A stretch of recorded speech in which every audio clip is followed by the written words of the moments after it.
వచ్చిందా? పాత్రికేయులందరికీ నమస్కారం. ఈరోజు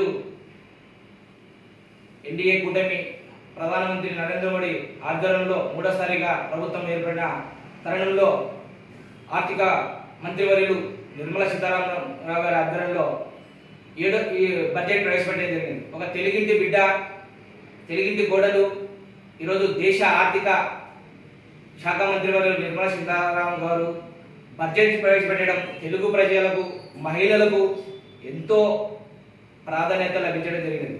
ఒకప్పటి అందరికీ తెలుసు, లక్ష్మీదేవత ఇంట్లో లక్ష్మీదేవత స్త్రీలే. ఈరోజు దేశ ఆర్థిక మంత్రివర్యులు కూడా ఒక స్త్రీగా ఆ స్థానం దక్కడం చాలా ఆనందాన్ని తెలియజేసుకుంటున్నాం. ఈరోజు కేంద్ర ప్రభుత్వం నరేంద్ర మోడీ ప్రభుత్వంలో ఏర్పడిన తర్వాత బడ్జెట్ ప్రవేశపెట్టడం ఆంధ్రప్రదేశ్కి అనేక నిధులు ఇవ్వడం జరిగింది. ఈరోజు రాష్ట్ర ప్రభుత్వం పోలవరానికి 15,000 కోట్లు ఆర్థిక సహాయం, రాజధాని నిర్మాణానికి నిధులు ఇవ్వడం జరిగినది.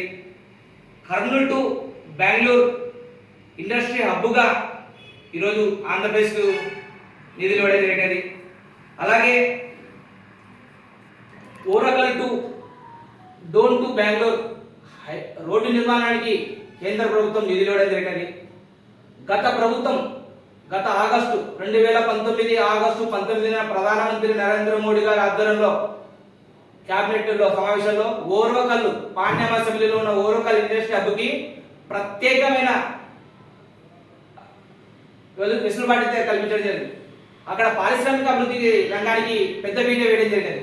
గత ప్రభుత్వం జగన్మోహన్ రెడ్డి గారి ప్రభుత్వంలో ఎలాంటి పనులు నోచుకోకపోవడం, ఇక్కడ ఆంధ్రప్రదేశ్కు పాణ్యం కర్నూలు జిల్లా, ఉమ్మడి కర్నూలు జిల్లా, నంద్యాల జిల్లాకు సంబంధించిన పాణ్యం అసెంబ్లీకి సంబంధించిన 1,00,000 మంది యువకులకు ఈరోజు ద్రోహం చేసిన వ్యక్తి జగన్మోహన్ రెడ్డి గారు. ఈరోజు ఈ బడ్జెట్ కేంద్రం ప్రవేశపెట్టిన బడ్జెట్లో ఆంధ్రప్రదేశ్కు ఎంతో ఊరట లభించింది. ఈరోజు ఇది పేదవాడి బడ్జెట్, బడుగు బలహీన వర్గాల బడ్జెట్, రైతుల బడ్జెట్, స్త్రీల బడ్జెట్, పారిశ్రామిక అభివృద్ధికి అడుగులు. అంటే గతంలో చూసాం, మనం మన్మోహన్ సింగ్ ప్రభుత్వంలో చూసాం, ఎక్కడో ఈ దేశంలో 138వ స్థానంలో ఉండేది. అంటే ఎక్కడ భారతదేశం పట్టికలో ప్రపంచ దేశాలు చూస్తే 130వ స్థానంలో ఉండేది.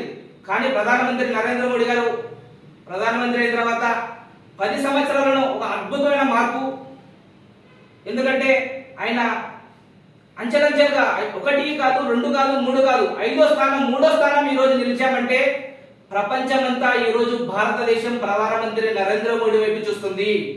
యువతకు ఉద్యోగ అవకాశాలు కల్పించడానికి ఈరోజు ఈ బడ్జెట్లో అనేకమైన వసతులు కల్పించడం జరిగినది. మనం ఈరోజు చూస్తున్నాం, వీధి తోపుడు బల్ల వ్యాపారులకు, ముద్రా లోన్లకు 2 లక్షల నుంచి 10 లక్షల రూపాయలు కేటాయించడం జరిగింది. ప్రధానమంత్రి ఆవాస్ యోజన కింద సబ్సిడీ గతంలో 1,80,000 ఉంటే ఇప్పుడు 2,25,000 రూపాయలు కేటాయించడం జరిగినది. ఈరోజు 500 కంపెనీలు కాదు, 1 కోటి మంది యువతకు 500 కంపెనీలు ప్రోత్సహిస్తూ 1 కోటి మంది యువకులకు ఉద్యోగ అవకాశాలు కల్పించిన ప్రభుత్వం మోడీ ప్రభుత్వం. ఇలాంటి గొప్ప గొప్ప సంస్కరణలు తీసుకుంటుంది. ఈరోజు కార్మికులకు కావచ్చు అనేకమైనవి వెసులుబాటు ఇస్తున్నది. స్త్రీలకు ప్రత్యేకంగా ఇచ్చింది. రైతులకు ఈరోజు ప్రాధాన్యత ఇచ్చిన బడ్జెట్.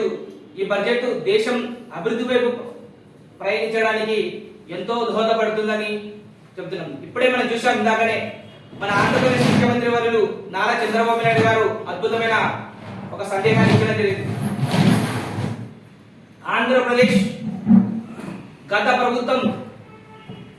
ప్రభుత్వం చేసిన అక్రమార్పుల వలన ఆంధ్రప్రదేశ్ ఎక్కడో చివరి స్థానానికి వెళ్ళింది.